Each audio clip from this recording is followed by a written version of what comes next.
మహాకుంభం ప్రారంభమైంది. కానీ మీరు ఎప్పుడైనా ఆలోచించారా, కుంభమేళా ఎందుకు జరుపుకుంటారు? దీని రకాలేమిటి? సముద్ర మథనం జరిగినప్పుడు దేవతలు మరియు అసురులు అమృతాన్ని పొందేందుకు పోటీ పడ్డారు. అమృత కలశం బయటకు రాగానే దేవతలు దాన్ని తీసుకున్నారు. అయితే అసురులు అమృతం కోసం 12 రోజుల పాటు దేవతల వెంట పడ్డారు.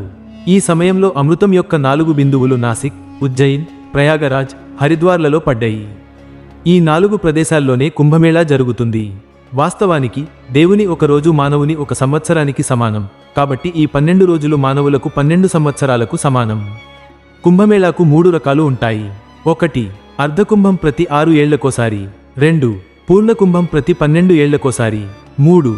మహాకుంభం 12 పూర్ణకుంభాల తర్వాత అంటే 144 ఏళ్లకోసారి వస్తుంది. ఈ మహాకుంభం అత్యంత పవిత్రమైనది. 1000 అశ్వమేధ యాగాలు చేయడం లేదా 1,00,000 సార్లు భూమిని ప్రదక్షిణం చేయడం ద్వారా లభించే పుణ్యం ఈ మహాకుంభంలో ఒక్కసారి స్నానం చేయడం ద్వారా పొందవచ్చు.